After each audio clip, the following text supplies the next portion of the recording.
Assalamualaikum warahmatullahi wabarakatuh. Perkenalkan, nama saya Anisha Putri Ramawati, NPM 2341207 kelas AKT 23A. Di sini saya akan menjelaskan materi tentang manajemen keuangan. Apa sih manajemen keuangan itu?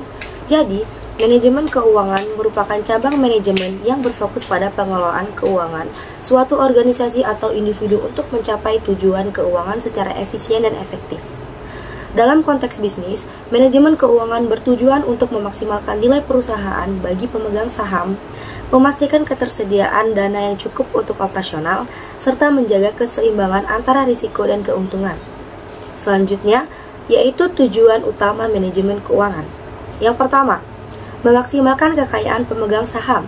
Tujuan utama manajemen keuangan dalam perusahaan adalah untuk memaksimalkan nilai saham perusahaan yang tercermin dalam harga pasar saham.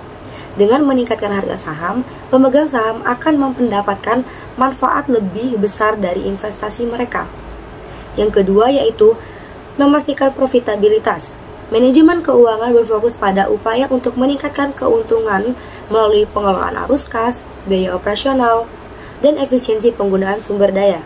Yang ketiga, memastikan likuiditas. Likuiditas adalah kemampuan perusahaan untuk memenuhi kewajiban jangka pendeknya.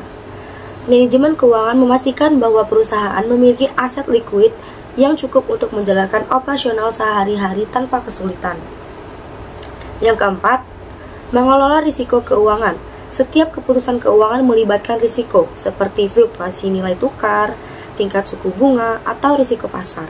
Manajemen keuangan harus mengidentifikasi, mengukur, dan mengelola risiko tersebut secara efektif.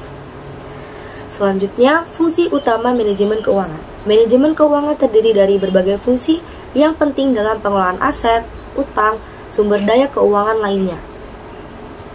Yang pertama, perencanaan keuangan. Perencanaan keuangan melibatkan penyusunan strategi untuk memenuhi tujuan jangka pendek dan jangka panjang. Ini termasuk proyeksi pendapatan, arus kas, serta perencanaan pengeluaran. Yang kedua, penganggaran atau budgeting. Membuat anggaran adalah bagian penting dalam manajemen keuangan untuk memastikan dana dialokasikan ke berbagai kegiatan sesuai prioritas. Yang ketiga, pengelolaan arus kas atau cash flow management. Mengelola arus kas adalah memastikan perusahaan memiliki cukup dana untuk membayar pengeluaran rutin, seperti biaya operasional, gaji, dan utang jangka pendek. Yang keempat, pengelolaan modal kerja atau working capital management. Manajemen modal kerja berkaitan dengan pengelolaan aset lancar dan kewajiban jangka pendek, seperti persediaan, piutang, dan utang. Yang kelima, pengambilan keputusan investasi atau investment decision.